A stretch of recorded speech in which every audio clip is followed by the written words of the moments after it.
Students, आज हम English drama test, हमारा लेक्चर 2 है एज ऑफ रिनेसेंस के हवाले से। इम्पॉर्टेंट ड्रामा टेस्ट हैं। मेरे ख्याल में इंग्लिश ड्रामे की जो 4 फादर्स हैं, we can call them 4 fathers ना, अबू अजदाद हैं जिन्होंने ड्रामे की बुनियाद रखी, उनको हम देखेंगे। उनमें आज हम 2 देखेंगे, बेसिकली क्रिस्टोफर मार्लो को और विलियम शेक्सपियर को। क्रिस्टोफर मार्लो और विलियम शेक्सपियर एक दूसरे के कंटेम्पररी भी थे, यानी कि एक ही ज़माने में पैदा हुए। क्रिस्टोफर मार्लो भी 1564 में पैदा हुआ और शेक्सपियर, विलियम शेक्सपियर जिसे मतलब हम फादर ऑफ इंग्लिश ड्रामा कहते हैं, वो भी 1564 में पैदा हुए।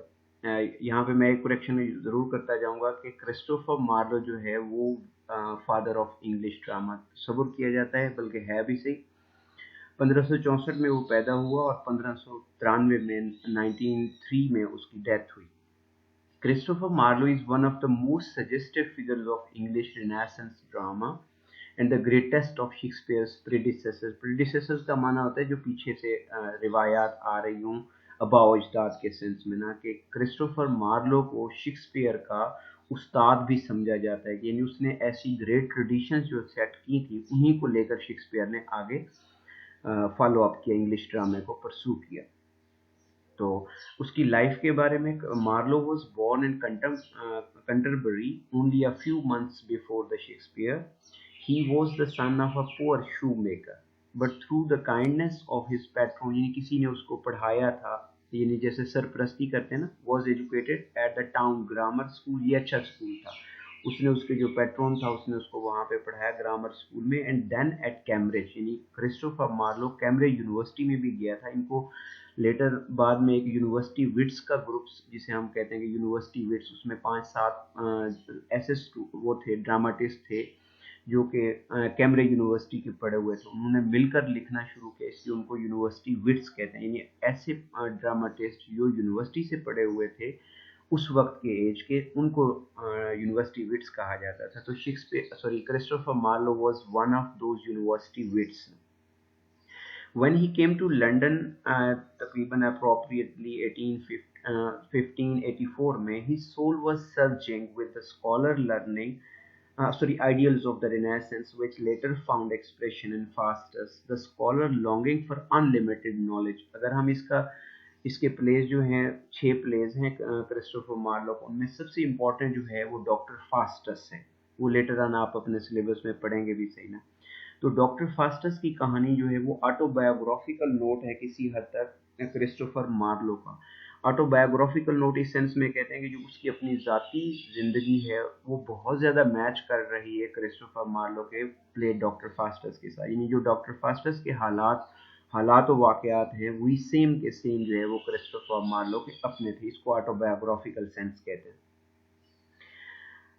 तो डॉक्टर फास्टस भी जो है वो भी अनलिमिटेड नॉलेज के लिए बहुत ज़्यादा स्ट्रगल कर रहा होता है और अनलिमिटेड पावर के लिए। सेम जो है क्रिस्टोफर मार्लो की लाइफ है। Unfortunately Marlowe had also the unbridled passion, bridled कहते हैं लगाम और अनब्राइडल्ड कहते हैं बेलगाम पैशन को, which marked the early or the pagan renaissance, as Taine call it, and the conceit of a young man just entering the realm of the knowledge. He became an actor and lived in a low tavern atmosphere of excess and wretchedness, मतलब लो standard की life में, मतलब वो बहुत ज़्यादा, यानी power का, यानी बंदा जो है वो पैसे के लिए या पावर के लिए घटिया हद तक भी पहुंच जाए तो he was living in that life, इस तरह की ना, कि कहीं ना कहीं से पैसा है, छोटी एक्टिंग भी कर लेता, छोटे किरदार भी वो कर लेता था। इन 1587 when he was when 23 years old he produced Tamburlaine, ये उसका प्ले है, which brought him instant recognition। उससे पहले वो छोटे मोटे किरदार जो है वो कर लेता था प्लेस में, ड्रामाटिस्ट में, लेकिन टेम्बरलेन से उसको लिखने से मशहूरी हुई और later on he moved got recognition as a great English dramatist. Therefore notwithstanding his rich life, यानी अगर जो उसकी ज़िंदगी जो है वो बड़ी उसका कोई पुरसाने हाल नहीं था, he hold steadily a high literary purpose, उसका जो पर्पस था that was great. Though all his plays abound in the violence and no doubt reflecting many of the violent scenes in which he lived, violence based थे. He develops his mighty lines and depicts the great scenes in the magnificent burst of the poetry. और वो शायर भी बहुत अच्छा था. Such as the stage had never heard before. यानी stage के ऊपर ऐसी शायरी या ऐसे ड्रामा पहले कभी भी नहीं सुने गए थे जितना उसने लिखा. In the 5 years while Shakespeare was serving his apprenticeship कहते हैं कि ट्रेनिंग का पीरियड में, यानी ये कहा जाता है कि 5 साल शेक्सपियर भी इसके पास पढ़ता रहा. Christopher Marlowe produced all his great work when he was stabbed in a drunkenness brawl and died tragically. यानी किसी ने उसको काटा और वो मर गया ना, स्टैब्स ना. 1593 में उसकी डेथ हुई है. यहाँ पे एक किताब का नाम भी है कि और ये हर क्रिटिक जो है ये बात समझता भी है, अंडरस्टैंड भी करता है और मानता भी है कि शेक्सपियर ने जितनी भी ट्रेनिंग हासिल की that was only because of Christopher Marlowe. यानी अगर क्रिस्टोफर मार्लो ना होता तो हमारे पास आज शेक्सपियर ना होता. ये भी कहा जाता है कि Shakespeare thy name is Marlowe, कि शेक्सपियर तुम्हारा नाम ही मार्लो है, कि you are the predecessor, you are an another Christopher Marlowe. यानी क्रिस्टोफर मार्लो का बहुत ज़्यादा इम्पैक्ट था विलियम शेक्सपियर की ट्रेनिंग के ऊपर एज ए ड्रामाटिस्ट ना.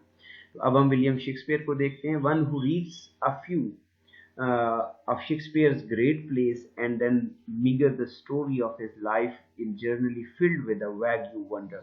यानी जब बंदा शेक्सपियर के वर्क्स को पढ़ता है और उसकी ज़ाती ज़िंदगी को उसके साथ मिलाकर देखता है तो वो हैरान रह जाता है कि कैसे, क्योंकि शेक्सपियर के बारे में मिथ्स हैं कि शेक्सपियर पढ़ा हुआ नहीं था, कंट्री बॉय था, किसी यूनिवर्सिटी में नहीं गया था, तो फिर कैसे एक अनपढ़ इतने बड़े प्लेस लिख सकता है, इतने ग्रेट मैग्निफिशेंट प्लेस लिख सकता है कि रहती दुनिया तक. कहते हैं कि Shakespeare is taught across the globe where there are the human, Shakespeare is taught over there. तो कैसे एक अनपढ़ बंदा इतनी अच्छे प्लेस लिखे कि उसका नाम रहती दुनिया तक और पूरे अक्रॉस द ग्लोब पढ़ा जाए. तो ये बड़ा एक मिस्ट्रीज हैं, इनके ऊपर भी हम बात करेंगे later on. Here is an unknown country boy, poor and poorly educated according to the standards of his age. यानी उसकी जो एज के तकाजे थे उसके अकॉर्डिंगली वो पढ़ा हुआ भी नहीं था. Who arrives at the great city of London and goes to work at odd jobs in the theatre. In theatre में यानी शेक्सपियर के बारे में पहले ये कहा जाता है,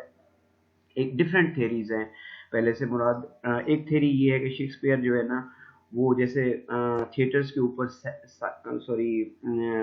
स्टेबल्स अस्तबल थे ना, घोड़े बांधने वाली जगह पे जो ड्रामा देखने आता था तो वो अपना घोड़ा बांध देता था. तो शेक्सपियर कहते हैं कि वहाँ पे अस्तबल के ऊपर एज ए बॉय खड़ा रहा, सिक्योरिटी गार्ड के ऊपर. फिर वो आते जाते ड्रामे की वो देखता था तो वो भी बाद में ड्रामाटिस्ट बन गया. एक थेरी या मिथ ये है. तो दूसरी ये है कि शेक्सपियर जो है ना वहाँ पे ड्रामास में पहले खुद एज एक्टिंग बॉय के तौर पर काम करता था, लेटर ऑन जो है ना वो ड्रामाटिस्ट राइटर भी बन गया. एक बात ध्यान में रखें कि एक्टिंग इज समथिंग एल्स और writing is something else. Shakespeare was might not be a greatest actor in the play but he was the great writer. तो वही वाली यानी कि शेक्सपियर ने अपना काम शुरू एक्टर से किया और ख़त्म जो है लेटर ऑन ड्रामाटिस्ट राइटर के तौर पर आए. तो ये भी पॉसिबल है कि लाजमी नहीं कि वो पढ़ा लिखा हो, पढ़ा लिखा नहीं भी हो सकता तो वो किसी से अपने प्ले लिखवा भी तो सकता था. आगे हम बात करेंगे कि शेक्सपियर ने ये सारे प्ले खुद नहीं लिखते थे, मतलब कोई नया जनरेटिव आइडिया नहीं था, बल्कि किसी पर ऑलरेडी एग्जिस्टिंग स्टोरी होती थी, कोई प्ले होता था, कोई पोएम होती थी, तो उसको रेनोवेट करके नए अंदाज के साथ कहानी बना देते थे, कुछ सीन्स ऐड कर देते थे. तो ये सारी स्टोरीज अगर हम हेमलेट भी देखें तो हेमलेट की स्टोरी से इससे रेलेवेंट ऑलरेडी स्टोरीज थी. मैकबेथ जो है that is based on the blood shed ना, खून खराबे के ऊपर मुश्तमिल प्ले है. तो मैकबेथ की कहानी इससे पहले भी मतलब उसी थिएटर्स में प्ले की जाती थी. तो शेक्सपियर ने उसको नया अंदाज देकर ना, नया अंदाज देना कोई मुश्किल नहीं है और किसी और से लिखवाना यानी अपना आइडिया किसी राइटर को कहना कि मतलब लिख दें, यानी अब अनपढ़ बंदा है वो अगर अपनी पोएम किसी लिखे पढ़े लिखे बंदे को लिखवाता जाता है तो उसका मतलब ये तो नहीं कि उसकी पोएम ये नहीं है ना. तो इसलिए शेक्सपियर वो कहना है कि शेक्सपियर पढ़ा लिखा था या नहीं था हमें इससे वर्क कंसर्न नहीं है, लेकिन उसका जो वर्क है that is the greatest work. In a year or two, he is associated with a scholar and a dramatist and a master of their age, writing plays of the kings and of the clowns end of the gentleman of the hero. यानी Shakespeare ने Kings के बारे में भी लिखे, मस्करे clowns कहते हैं जो कॉमेडी के हवाले से, उनके बारे में भी प्ले लिखे, जेंटलमैन के, heroes and the noble man, all of whose lives he seems to know by intimate association। ऐसे लगता था कि उनका उनके साथ करीबी ताल्लुक था, जिसकी वजह से उनको शेक्सपियर को सब कुछ पता था। यानी उसने हर तरह के इंडिविजुअल ऑफ ऑल टाइप्स की लाइफ के बारे में प्लेज लिखे, या उनके जो मसाइल थे उनके बारे में लिखे। In a few years more he leads all the brilliant groups of the poets and the dramatists who had given undying glory to the age of Elizabeth। अब ये वही वाली बात कि play after play runs from his pen mighty dramas of human life and characters following one and another। different तरह की, यानी ये कहते हैं कि all characters have a place in Shakespeare's dramas। यानी एक आम आदमी से लेकर एक बादशाह तक के जो करेक्टर्स हैं वो शेक्सपियर के प्लेस में पाए जाते हैं। One another so rapidly that the good work seems impossible. इतना पॉसिबल ही नहीं है कि एक आम बंदा जो है वो बादशाह से लेकर एक आम रेडी वाले तक की जिंदगी के बारे में इतना जानता हो और बखूबी जानता हो कि उससे इवन ह्यूमन साइकोलॉजी भी जो है, सोशियोलॉजी या कोई भी मॉडल ऑफ एग्जिस्टेंस वो उससे नेविगेट ना कर सके। Yet they stand the test of the time and their poetry is still unrivaled in any language। For all this great work the author apparently cares little, since he makes no attempt to collect or preserve his writing। Shakespeare बस लिखता गया और छोड़ता गया, ये नहीं था कि उसने किताब अपनी छपवानी भी है ना। He has a marvelously imaginative and creative mind, but he invents few, if any, new plots are the stories. कि उसने कोई नई कहानियां नहीं बनाई, बल्कि पहले वाली कहानियों को, ये बात हम ऑलरेडी मैं कर चुका हूँ कि पुरानी स्टोरीज को, पुराने प्लॉट्स को उसने नए अंदाज में। लेकिन ये भी आर्ट है कि ये नहीं कि हम शेक्सपियर को ये कह सकते उसने जस्ट एक एग्जिस्टिंग कहानी की कॉपी की और उसके ऊपर वो लिख दिया, बल्कि नए अंदाज में, इस अंदाज में कि वो नई लगे और ऑडियंस को अट्रैक्ट करे, ये भी उसका ग्रेट आर्ट है। He simply takes an old play or an old poem, makes it more quickly, and lo, this old familiar material glows with the deepest thoughts and the tenderest feelings that ennoble our humanity, and each new generation of the men find it more wonderful than the last one। कि पहले वाली कहानी भी इतनी attractive नहीं लगती थी जितने शेक्सपियर उसको बना देता था। How did he do it?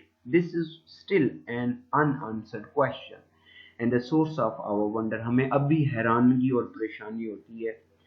कहते हैं ना कि नकल से असल से नकल ज्यादा बेहतर लगना। यानी शेक्सपियर ने अगर नकल के सेंस में भी किसी एग्जिस्टिंग उसको प्ले को भी रेनोवेट किया है तो that was unparalleled. There are in general two theories of to account for Shakespeare. एक है the romantic school of writers, वो ये कहते हैं कि शेक्सपियर का जो कुछ भी था वो अंदरून से आया। दूसरे ये कहते हैं कि ऑल केम फ्रॉम आउटसाइड। इन दोनों पॉइंट्स को आपने अच्छे अंदाज में समझना है कि इसमें फर्क, all came from with in का क्या मतलब है और all came from with out का क्या मतलब। तो पहले मैं आपको all came from with in का बताता हूँ कि जो ग्रेटनेस होती है उसके लिए पढ़ा लिखा हुआ होना या स्कूल किसी कैम्ब्रिज का या ऑक्सफोर्ड का पढ़ा हुआ होना जरूरी नहीं। मैं आपको इसकी यूं आपको एग्जांपल दूं। हमारे सराइकी के एक शायर हैं अहमद खान तारिक, बिल्कुल टोटली अनपढ़ थे, अब तो फौत हो गए। मैं उनसे मिला भी था तो लेकिन उसकी शायरी, अहमद खान तारिक को शायरी, उर्दू शायरी का बाबा आदम कहा जाता है। जैसे ख्वाजा फरीद है तो इसी तरह दोहरे का वो ख्वाजा फरीद है। इसके साथ तौसा शरीफ से एक वो है भूरल मलंग, वो शायर है, आप उसे यूट्यूब के ऊपर सर्च भी कर सकते हैं, भूरल मलंग। बिल्कुल वो आजुड़ी सा है, मतलब पढ़ा लिखा भी नहीं है। एक दो मुशायरे में तो वो अपनी वही वाली बकरियां चराने वाली कुल्हाड़ी भी वो साथ रख के आ जाता था मुशायरे के ऊपर। लेकिन उसकी शायरी इतनी कमाल होती थी कि लोग दोबारा उसको, यानी कि जब वो एक बार स्टेज पर आ जाता था तो लोग दोबारा कहते थे कि भूरल को दोबारा टाइम दिया जाए, तो भूरल दोबारा आकर हमें कोई पोएम सुनाई जाए। तो ये है कि विद इन द, कि शेक्सपियर जो था उसके अंदर की जो ग्रेटनेस थी उसके लिए किसी पढ़ाई लिखाई की जरूरत नहीं थी।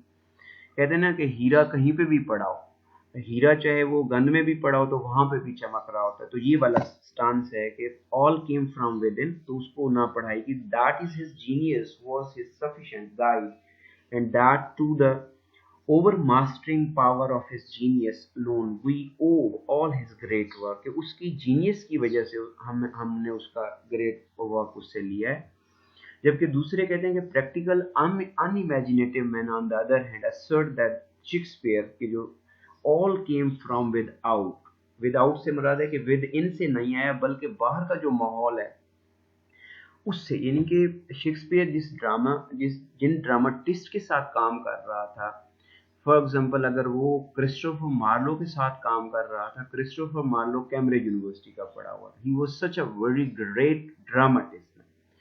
तो जो बंदा 5 साल के लिए क्रिस्टोफर मार्लो के अप्रेंटिसशिप में रहा तो उसका टेस्ट क्या हो। तो दूसरा ये कहा जाता है कि एलिजाबेथन एज में जो उस वक्त ये थिएटर्स थे, उस वक्त किंग्स जो है वो खुद थिएटर में प्ले देखने आया करते थे, और कहते हैं कि उस वक्त जो एक ड्रामा चल रहा होता था पूरे 1 ईयर 2 ईयर तक उसकी जगह नहीं मिलती थी, टिकट्स जो है ऑलरेडी सोल्ड आउट होती थी। यानी शेक्सपियर ने जो प्लेज लिखे तो उसको समझने की जो, यानी हमें आज समझ नहीं आता शेक्सपियर, तो उस वक्त को शेक्सपियर को समझने वाले कितने अजीम लोग होंगे, या उनका लिटरेरी टेस्ट जो होगा वो कितना अजीम होगा। तो ये वाला स्टांस है कि all the geniusness comes from the outside से मुराद कि शेक्सपियर जिस एज में रह रहा था that was the age of great literary taste, तो ऑटोमेटिकली उसका टेस्ट भी ग्रेट हो गया, and that we must study his environment rather than his genius if we are to understand him, he lived in a play loving age. तो automatically उसने play लिखे तो readership होती है ना, इन प्ले को प्ले लविंग एज में था तो ऑटोमेटिकली उसके प्ले हिट हो गए। He studied the crowds give them that they wanted, जो क्राउड चाहता था उसने उसको वही दिया, सिंपली वो हिट हो गया। And simply reflected their own thoughts and the feelings, यानी उसने एज की फीलिंग्स को और थॉट्स को रिप्रेजेंट किया। In reflecting the English crowd about him, he unconsciously reflected all crowds which were all alike in all ages, hence he continued popularity. And in the being guided by the public sentiment, he was not singular, कि वो अकेला तन्हा नहीं था बल्कि और dramatist जो थे वो भी इस एज को वो कर रहे थे, and followed the plain path that every good dramatist has always followed to success.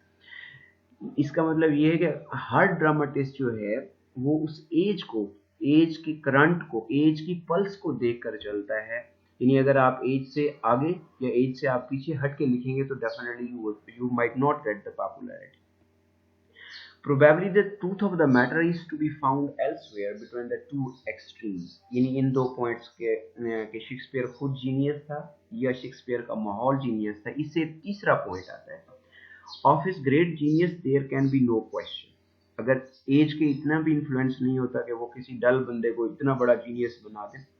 तो तीसरा पॉइंट ये है कि शेक्सपियर जिस एज में रह रहा था that was also the great age, और शेक्सपियर जिनका खुद भी जीनियस था। But there are the two other things to consider that we have already noticed. Shakespeare was trained like his fellow workmen, first as actor, second as reviser of the old plays, and last as an independent dramatist.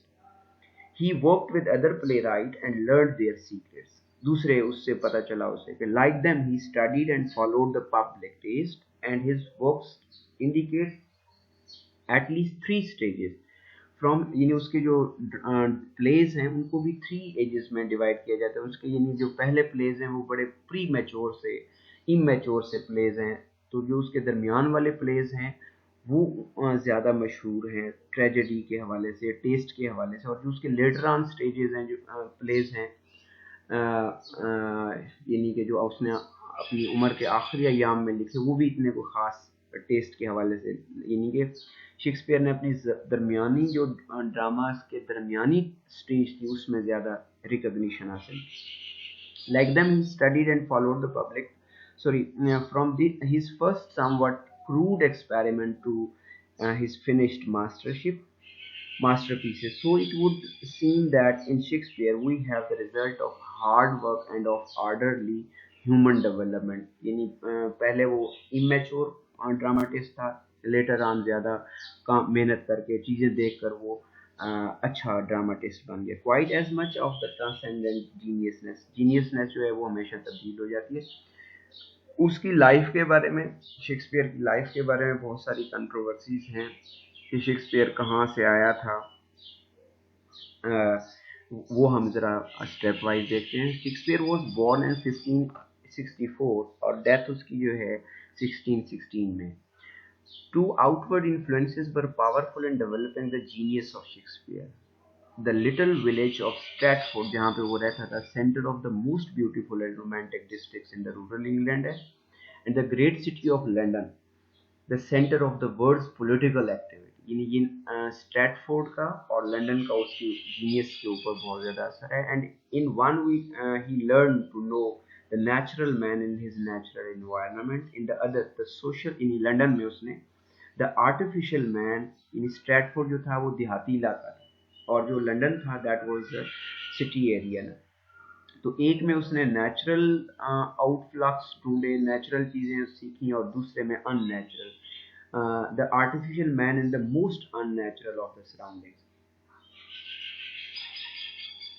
From the register of the little parish church at Stratford, Avon, we learn that William Shakespeare was baptized there on the 26th of April 1564।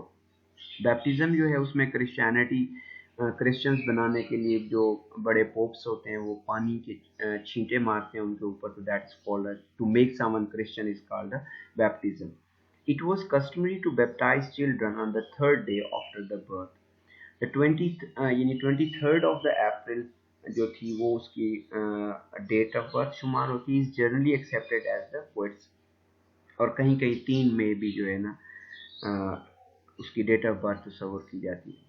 His father John Shakespeare was a farmer's son, यानी किसान का बेटा था, from the neighboring village of Stinnerfield, Stinnerfield से वो आए थे, who came to Stratford about 1551 में and began to prosper as a trader in the corn, meat, leather and other agricultural products. His mother Mary Erden was the daughter of a prosperous farmer, descendant in वो आई थी from an old Warwickshire family of the mixed Anglo-Saxon and Anglo-Norman blood. Of Shakespeare's education we know little. यानी Shakespeare की तालीम के हवाले से बहरहाल controversy जो है वो कंसिस्टेंट है, except that for a few years he probably attended the Endowed Grammar School at Stratford. कुछ दिन के लिए वो स्ट्रैटफोर्ड के स्कूल में गया था, where he picked up the small Latin and Greek, less Greek, to which his learned friend Ben Jonson refers. Ben Jonson के accordingly पे वो वहाँ पे गया था। His real teachers meanwhile, ये बहुत इंपॉर्टेंट है कि कोई भी हो लेकिन उसके जो रियल टीचर्स थे, they were men and women and natural influences which surrounded him. इनके उसके इर्द गिर्द बसने वाले जो मेन एंड वुमेन थे और जो नेचुरल सराउंडिंग्स थी, they had great influence on his writing. Stratford is a charming little village in beautiful Warwickshire, and near at hand were the forest of the Arden, the old castles of Warwick and Kenilworth, and the old Roman camps and the military roads to appeal powerfully to the boy's lively imagination। जो वो सामने देखता था तो later on उसने उसको वो किया। Every phase of the natural beauty of this exquisite region is reflected in Shakespeare's poetry। यानी जो सराउंडिंग की उसके जहाँ पे वो रहता था वहाँ की जो नेचुरल ब्यूटी है वो उसके तमाम किस्म के वर्क्स में स्पेशली तौर पर पोइट्री में रिफ्लेक्ट होती है। Just as his character reflect the nobility and the littleness, the gossip, voices, emotions, prejudices. Voices mean अच्छाई बुराई, गप्पे लगा रहे होते थे। लिटलनेस को प्रेजुडिसेस कोई ये हसद वगैरह को, tradition of the people about him. तो जो जो उसको सामने नजर आता गया वो अपने प्लेस में लिखता गया। This is all about Shakespeare and Christopher Marlowe.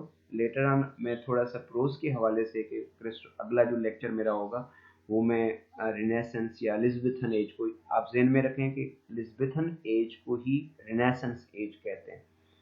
तो लेटर ऑन अगले लेक्चर में मैं आपको एलिज़ाबेथन एज का या एज ऑफ रिनेसेंस के प्रोज के हवाले से थोड़ी सी बात करूँगा। सो तब तक आप ये किताब इसे बुक से भी पढ़ें ना, I think it would help you a lot. Allah Hafiz.